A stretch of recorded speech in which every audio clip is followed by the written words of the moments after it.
What is up, everybody? It's Kayla with the Dog Walkers here, and I am hanging out with my guy, Chip. And today I wanted to share with you guys 10 things that we think every dog walker and pet sitter should know. Right, Chip? Let's get into it. All right, you guys. So number one is going to be always scheduling a meet and greet with a new client. I can't tell you how freaking important this is, you guys. It is not safe for you to enter anybody's home without meeting them first, okay? It's also not safe for you to enter a home with a strange dog. It's not safe for the dog to have a stranger enter the home as well. It can be a very threatening thing. And just from experience, never schedule a client without a meet and greet. So that means never taking a same day booking from somebody who, even if they are having an emergency or an urgent, like, oh, I need somebody today, like, oh, you always have to schedule a meet and greet, you guys. I learned from experience, do not take clients without meeting them first. This also gives you the opportunity to present yourself professionally, to go over your procedures, your policies, your payment options and policies. It gives you an opportunity to also know the lay of the land, like where's the food, where's the leashes, how do you do this, how do you do that, how are you going to enter the home, what's expected of the client, what's expected of you, the care instructions, all of that. You really need to have a meet and greet, okay? This just gives you that opportunity to create a relationship with the client too, because you're likely not going to be seeing them very often. And so meeting them is super important. All right, so number two is going to be always carrying business cards with you. This is so important, y'all. Like, this is just as important as number one, honestly. Carry business cards with you wherever you go. You never know when you're going to run into a potential client. It is very professional to hand somebody a business card with contact information, with your social media and your business name and the services that you offer. Just carry the business cards with you wherever you go, on the clock or not. It is crucial. All right, number three is going to be taking payment up front for your services. Never get paid after. This is something, I don't know why people don't take payment up front. It leaves the door open for so many things to go wrong and so many issues. You guys, make it very clear that you are a busy individual, and in order to get on your schedule, whether you're busy or not, in order to get on your schedule, they need to save their time slot. In order to save that time slot, it needs to be paid. And you can set up your like SOPs and your payment policies, cancellation policies, however you see fit, but always take that payment up front. How I do it is whenever somebody books me, that is when they pay. If they want to lock in those dates, they pay. Otherwise, the time slot and the date is not guaranteed to be open to them last minute or whatever it is. However, I still accommodate people last minute. If they say, oh, hey, Kayla, I'm going out of town tomorrow, or I want to go here tomorrow. Are you available? Absolutely. Then they pay right then and there, and then I come tomorrow. So whatever it is, just make sure you get payment up front, you guys. It just makes it, and stick to that. It just makes business so much easier, and it makes you more professional too. All right, number four is going to be make it very clear and simple on how to schedule and communicate with you.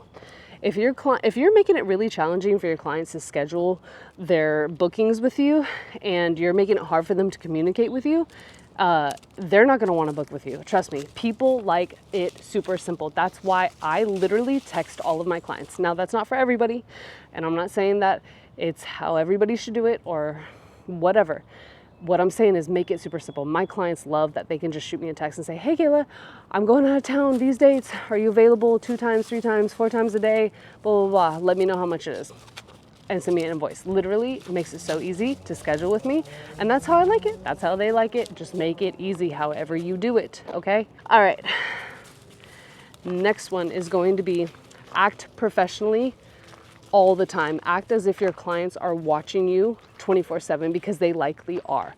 People have cameras in their homes. People have neighbors that are extremely nosy. And even if they're not nosy, they're gonna report back to them. Plus, those neighbors could be potentially your clients. So make sure that you act good.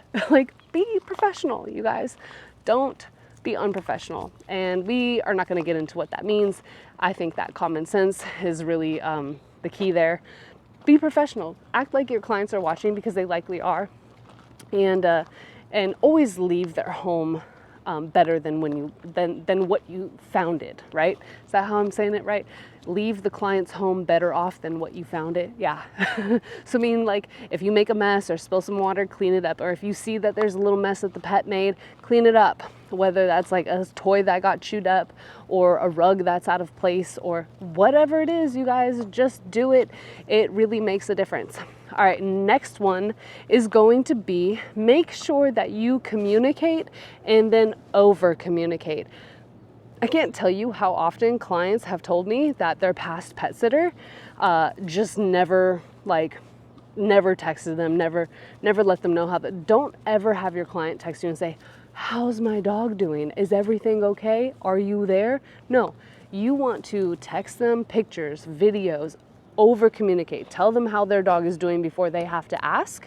It is really important. I can't tell you how much your client values your communication. You letting them know how their pet is and all the cute, funny, quirky things that their pet is doing. They want to know it. They want to see it. They relish in it. People love their pets and care about their pets more than they care about themselves. So make sure that you communicate and over communicate, especially if you have a concern with the pet or you have a question.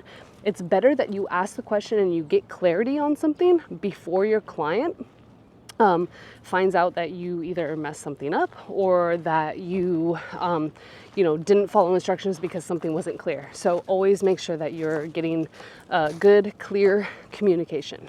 Next one is going to be, don't ever bring somebody with you to your client's home if you do not have permission for them to be there or be in their house. Just don't ever do it. Unless they're part of your business, they're working with you, or they're a contractor, or they're a dog walker, never bring somebody into the house without your client's permission or knowledge. I don't know why this needs to be on here, but apparently this is not common sense for some people. Oh, I brought my friend with me to walk your dog. Oh, I brought my kid. Oh, I brought my boyfriend. No. Don't bring anybody with you. You're a hired professional, so keep it that way. This is just common sense, you guys. All right, next one is going to be carrying extra poop bags with you. Y'all, I can't tell you how many times I've literally ran out of poop bags. This is not a problem for me anymore. You always carry poop bags. Do not rely upon your clients to provide you poop bags. Sometimes they do not even have them. I don't know why, but carry your own poop bags. It makes you more professional, more prepared. Never leave a poop on anybody's lawn, especially a neighbor's lawn. Always pick up your poop. Carry extra leashes. This is gonna be like a 3-in-1. Extra poop bags, extra leashes. True story. I got a client that is a 3-time-a-week client for the last 2 years because I had an extra leash with me. I was arriving to another client's house and her dog was loose out of her yard. She was chasing around. She was stressed out. I got out of my car with the slip lead, lassoed the dog, took it back to her house, gave her a business card. Boom, that day, literally did a meet and greet right then and there. That day, she became my client 3 times a week, 2 dogs, $105 a week, literally, for the last almost 2 years. So, and that goes hand in hand with carrying the leashes, the extra leashes, and carrying business cards with you guys, because I gave her a business card and said I was a professional dog walker. She said, oh my God, I need a dog walker. So that worked out really well. And then, like I said, this is a 3-in-1, so I know I got a little off there. Poop bags, leashes, extra change of clothes. You guys, you never know when you're gonna get into a mess or get a mess on you, whether that's the pet making a mess, you making a mess, or it's raining and you need an extra change of clothes. So bring extra clothes with you. All right. And then my last one, number 10, you guys, number 10 here is going to be show gratitude. Show gratitude. This one's really important. And none of these are in any particular order, but showing gratitude to your clients goes a long way, because without them, your business wouldn't be running. You wouldn't be making money. So make sure, whether that's just a nice text and that says, hey, I just wanted to thank you so much for supporting me and my business. I really enjoy hanging out with your dog, and I'm really grateful that you're my client. Awesome. It's loud over here. Awesome to be hanging out with your dog. And then I have some bonus ones. All right, so I have 2 bonus ones for you. So if you stuck around this long, thank you. All right, these 2 ones are pretty good. So first one, bonus number 1, is going to be cancellations happen.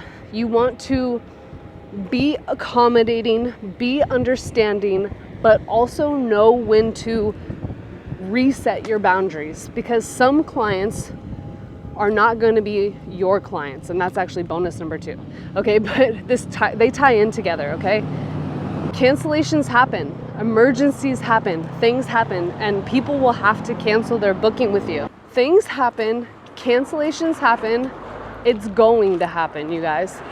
And you have to know when to be accommodating. Most of the time, I'm super accommodating because it's like no big deal, you know?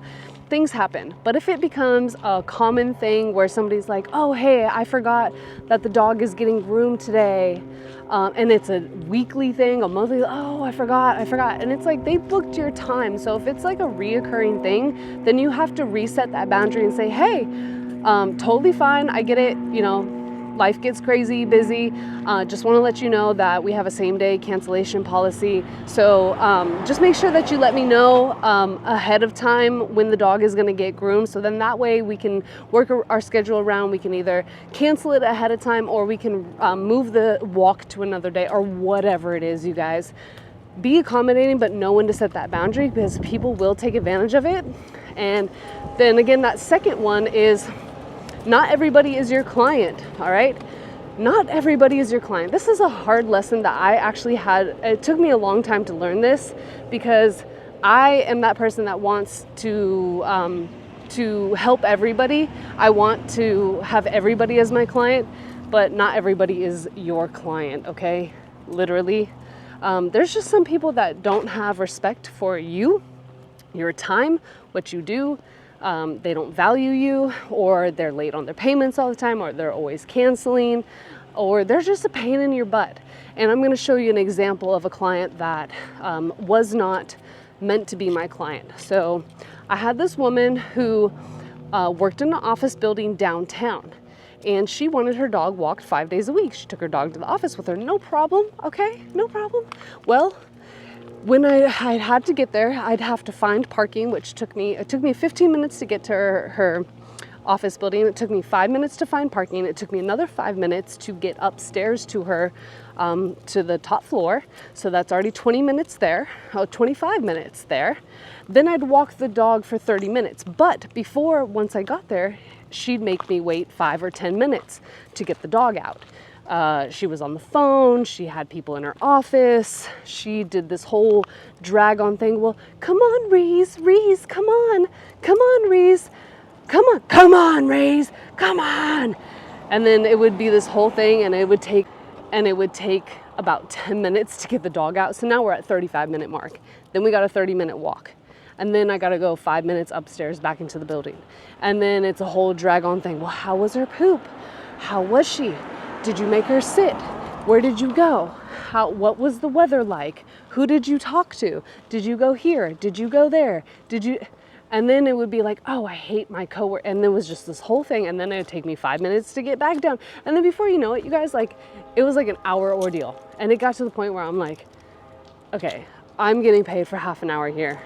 And my rates were lower then. I'm getting paid for half an hour, and this whole ordeal is taking an hour and a half. So that's an example of some clients are not your clients. All right. So anyways, you guys, I hope this video was helpful for you. I hope there was some golden nuggets in there for you. Thanks for watching. I'm Kayla with the Dog Walkers. Like, comment, and subscribe for more.